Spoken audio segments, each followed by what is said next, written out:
Welcome back to Montana This Morning, everyone. The time is now 6:48. Here's a look from iCam 2. I've been learning the iCams this morning just because iCam 2 is the only one working this morning, but thankfully it's not letting us down. It's pulling through for us and giving us this beautiful view. I'm going to call iCam 2 the beautiful view iCam from now on. Let's go ahead and get started with the day's news. Our top story: Austin police say the phone they found with bombing suspect Mark Condit contains recording that they consider a confession. The 23-year-old blew himself up when investigators closed in on him Tuesday. Police are still searching his home and his neighborhood, fearing there may be more bombs.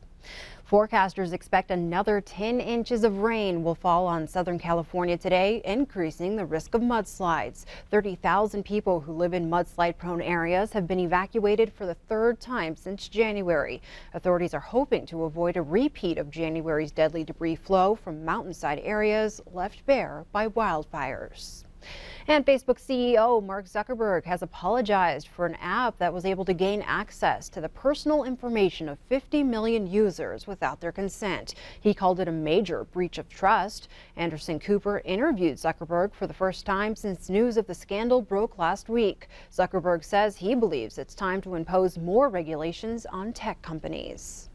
Turning to Crime Watch, the adopted son of a Helena couple found murdered over the weekend is now charged in their deaths. 21-year-old Caleb Taylor allegedly killed his parents, David and Charlotte Taylor, in their home on Sunday. Court documents say both victims had considerable injuries consistent with blunt force trauma.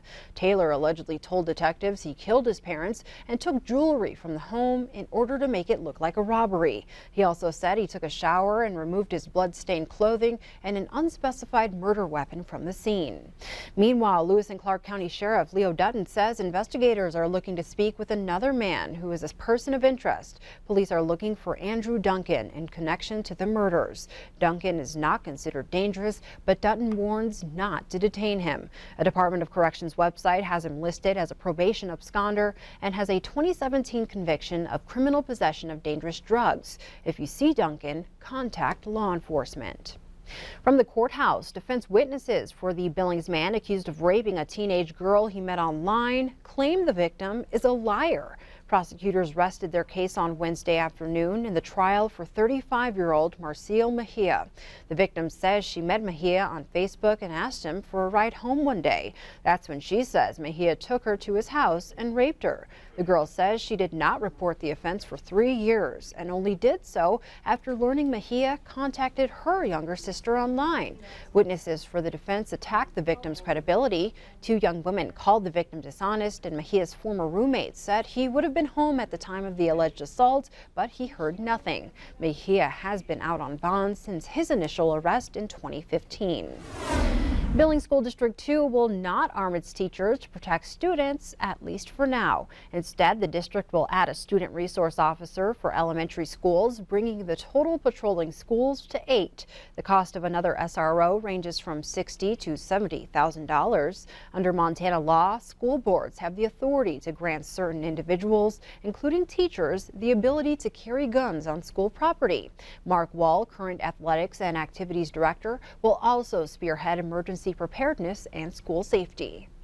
My first reaction to additional armed individuals in our schools is more SROs. I want them to be trained and I want them to be accountable. A safety forum will be held in the next few weeks, and the community is encouraged to attend and offer their input. In other news from the district, the Billings West High principal will now become the district's K-12 executive director. Dave Cobb also holds administrative experience at the Career Center and middle school levels. Cobb was selected from 8 applicants. He will replace Kathy Olson and will oversee School District 2 principals. Superintendent Terry Bauk says the application process for the West High principal job will open in the next few weeks, and he hopes to name Cobb's replacement in May.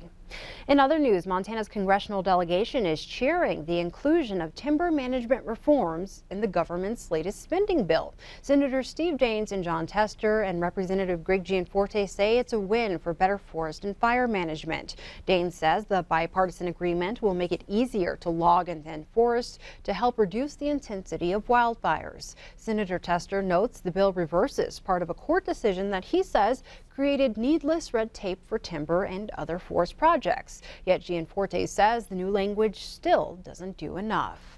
Speaking of, fire season isn't too far away, and predictive service meteorologists are trying to figure out what the future may hold. So they're taking a look back into fire history. Models are suggesting a good possibility of last year's scenario repeating with flash drought and extreme heat.